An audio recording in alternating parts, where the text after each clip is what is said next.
नमस्कार दोस्तों, बुद्ध और लामा चैनल में आपका स्वागत है। एक बार गौतम बुद्ध के शिष्य ने उनसे पूछा, भगवंत आपने आज तक यह नहीं बताया कि मृत्यु के बाद क्या होता है।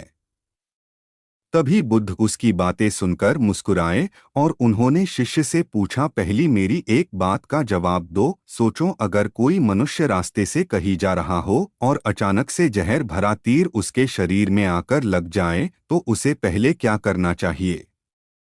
पहले शरीर में घुसे तीर को निकालना चाहिए या फिर तीर किस ओर से आया है और किसे लक्ष्य कर मारा है, यह देखना चाहिए।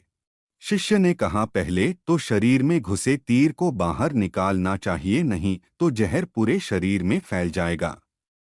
बुद्ध ने शिष्य से कहा, बिल्कुल ठीक कहा तुमने। अब यह बताओ कि पहले इस जीवन के दुखों के निवारण का उपाय किया जाए, मृत्यु की बात की बातों के बारे में सोचा जाए और जो हमारे वश में है ही नहीं उसका विचार ही क्यों करना, और किसकी मृत्यु कब आएगी यह सिर्फ परमात्मा जानता है और मनुष्य के हाथ सिर्फ कर्म करना है।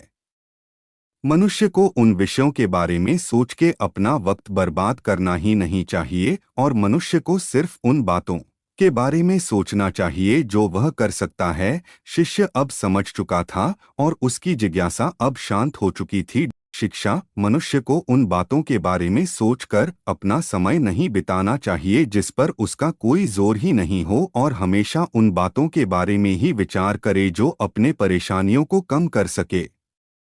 आपको गौतम बुद्ध की कहानियाँ कैसी लगी हमें कमेंट करके ज़रूर बताएं और ऐसे ही अच्छी कहानियाँ Gautam Buddha long motivational story in Hindi पढ़ने के लिए हिंदी की स्टोरी के साथ जुड़ते रहे। आपका धन्यवाद। मेरा वीडियो अच्छा लगे तो लाइक शेयर सब्सक्राइब भी करें। कृपया आपका कृपा दृष्टि मेरा ऊपर बनाए रखें। एक गांव में एक छोटी सी नदी थी, उसके दोनों किनारे के तरफ लोग रहते थे। नदी के पानी से लोग अपना अपना काम चलाते थे और अपना सुखी जीवन बिताते थे। एक बार नदी के पानी को लेकर नदी के किनारे रहने वाले दोनों पक्षों के लोगों में झगड़ा हुआ और वे दोनों पक्ष एक दूसरे पर आरोप लगा रहे थे कि तुम ज्यादा पानी ले रहे हो। जब दोनों पक्षों में आपसी बातचीत में मामला नहीं निपटा तो वे मरने मारने पर उतारू हो गए। उनके पास जो भी हथियार थे उन्हें तत्काल निकाल लाए और एक दूसरे को मारने लग गए। तब सहज भाव से बुद्ध ने कहा, अगर तुम खून बहाओगे तो तुम्हें खून ही मिलेगा, पानी नहीं। और कुछ देर रुकर गौतम बुद्ध आगे बोले, हिंसा सिर्फ हिंसा को ही बढ़ाती है और बैर सिर्फ और सिर्फ बैर को ही बढ़ाता है। नदी से ही सीख लो, वह कभी किसी से लड़ती नहीं और वह प्यार से अपने जल का सभी के लिए दान करती है। बुद्ध के इन शब्दों ने जादू जैसा काम किया और दोनों पक्षों के तनाव का समाधान आसानी से हो गया। दोनों पक्ष अब मिल बात कर नदी के पानी का उपयोग करने लगे। गौतम बुद्ध एक बार अपने शिष्यों के साथ प्रवास पर निकले और एक नगर से दूसरे नगर जाने के रास्ते में एक वन पड़ता था। वन क्षेत्र में प्रवेश करने के बाद बुद्ध कुछ देर चलने के बाद बुद्ध एक जगह रुक गए। उनके पीछे चल रहे शिष्यों समूह भी उन्हें देख उसी स्थान पर रुक गए, मगर शिष्यों के लिए वहां खड़ा रहना शिष्यों के लिए मुश्किल हो गया क्योंकि वहां एक शव पड़ा हुआ था। उस शव की दुर्गंध वहां के वातावरण में फैल रही थी। तभी शिष्यों ने वस्त्रों से अपनी नाक बंद कर ली, पर बुद्ध शव की ओर ही देखते रह गए। एक शिष्य ने साहस कर गौतम बुद्ध से कहा, भगवान, यहाँ से जल्दी चलना ही उचित होगा और यहाँ जो शव पड़ा है उससे बहुत ही दुर्गंध आ रही है। बुद्ध मुस्कुराते हुए सभी शिष्यों से बोले, बताए इन सब में सौंदर्य दिखाई देता है। तभी शिष्य बोले, भगवंत ये कैसा प्रश्न है, पर हाँ, शव में जीवन था तब तक सौंदर्य था और मृत्यु के बाद वही सौंदर्य समाप्त हो गया। तभी बुद्ध ने शव की ओर इशारा करते हुए कहा, जब कभी यह व्यक्ति जीवित रहा होगा तब इसके दंत बहुत ही सुंदर रहे होंगे और मृत्यु के बाद भी इसके दंत देखकर यही साबित होता है। तभी बुद्ध की यह बात सुनकर सभी शिष्यों ने शव की ओर देखा और पाया कि बुद्ध सही कह रहे थे। तब शिष्यों को भान हुआ कि शव में भी अच्छाई हो सकती है। शिक्षा, सौंदर्य निर्जीव वस्तु में भी नजर आ सकता है, लेकिन इसके लिए दृष्टि गौतम बुद्ध के समान बुराई में भी अच्छाई देखने वाली होनी चाहिए। गुलाब की एक शाखा में फूल की तुलना में कांटे ही अधिक होते हैं, लेकिन हम फूल ही चुनते हैं, कांटे नहीं। और ठीक इसी तरह किसी में भी उसकी 100 बुराइयों में भी अच्छाई देखनी चाहिए। एक राजा गौतम बुद्ध का दर्शन करने अपने पास का एक आभूषण लेकर आया था। गौतम बुद्ध उसके इस अमूल्य भेंट को स्वीकार करेंगे, इसके बारे में उसे शंका थी, इसीलिए वह अपने दूसरे हाथ में वह राजा एक सुंदर गुलाब का फूल भी लेकर आया था। राजा को लगा भगवान बुद्ध इसे अस्वीकार नहीं करेंगे, और गौतम बुद्ध से मिलाने के बाद जैसे ही उसने अपना हाथ में रखा रत्न जड़ित वह अमूल्य आभूषण आगे बढ़ाया, तो मुस्कुराकर बुद्ध ने राजा से कहा, इसे नीचे फेंक दो। राजा को बुद्ध की यह बात सुनकर बुरा लगा और उसने वह अमूल्य आभूषण जमीन पर फेंक दिया। पर उसने अपने दूसरे हाथ में पकड़ा हुआ सुंदर गुलाब का फूल बुद्ध को देने के लिए अपना हाथ आगे किया, और उसने सोचा कि गुलाब में सुंदरता और कुछ आध्यात्मिकता शामिल है, तो बुद्ध इस गुलाब के फूल को जरूर स्वीकार करेंगे।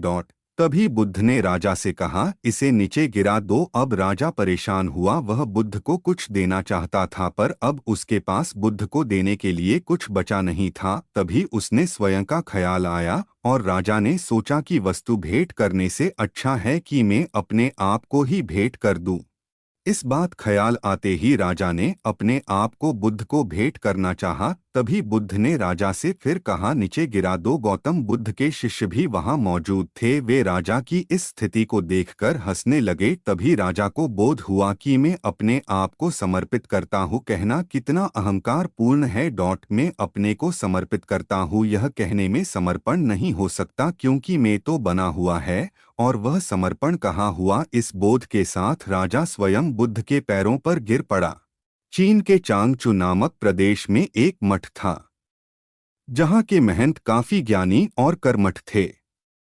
एक दिन उन्होंने अपने शिष्यों को बुलाकर भगवान बुद्ध की मूर्ति बनवाने की इच्छा प्रकट की, और महंत ने अपने शिष्यों से कहा, इस कार्य के लिए आप सभी घर घर जाकर धन संग्रह कीजिए। धन संग्रह करते वक्त किसी से भी बल या अपशब्दों का प्रयोग न करे, जो वे अपने मर्जी या इच्छानुसार दे वही ले, और इस शुभ कार्य हेतु धन भी शुद्ध ही होना चाहिए। अपने महंत के आज्ञा का पालन करते हुए सभी शिष्य अलग अलग दिशाओं में निकल पड़े, और इस कार्य को करते हुए एक शिष्य को टिन्नू नाम की एक बालिका मिली, और उसके पास एक सिक्का था।